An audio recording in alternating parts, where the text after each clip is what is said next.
பாலிசா நல்லா இருக்கு. அடி உரம் போட்டு நீங்க கொடுத்த மருந்து அடிச்சோம். அந்த பூக்கு அடிச்சோம். பூவும் நல்ல தண்டியா இருக்கு, காய் நல்ல பாலிசா இருக்கு. எல்லாரும் கேட்க என்ன மருந்து அடிச்சுன்னு கேட்காங்க. முதல்ல நீங்க உரம் யூஸ் பண்ணிருப்பீங்களே, அது கூட அளவா காய் கோணக்காய் வெள்ளைக்காய் எல்லாம் விழுந்துச்சு. இதுல அளவா உழுகல. இந்த மருந்து வச்சு நல்லா இருக்கு. நம்ம ஒருத்தர் அடி உரமா வச்சிருக்காங்க, பூஸ்டர் ஒருத்தர் அவங்க யூஸ் பண்ணிருக்காங்க. அது மட்டும் இல்லாம பின்னாடி செண்டு பூ இருக்கு பாத்துங்க, செண்டு பூவுக்கும் நம்ம ஒருத்தர் அவங்க யூஸ் பண்ணிருக்காங்க. சோ இன்னைக்கு அவங்களே சொல்றாங்க முத வெண்டைக்காய் போனாட்டா கூட உங்களுக்கு கழிவு மட்டும் ஒரு மூடை வந்துச்சு. ஆமா, கோணக்காய் எல்லாம் வந்துச்சு. இந்த வட்டம் கழிவே கிடையாது காய்.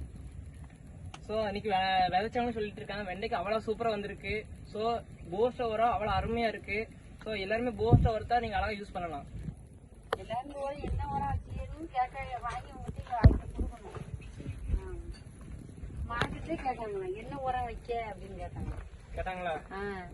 என்ன உரம் வச்சு எங்களுக்கும் சொல்லுங்க அப்படிங்க. சரி, நான் அந்த வச்சு நான் சொல்றேன் அப்படின்னு. சரி.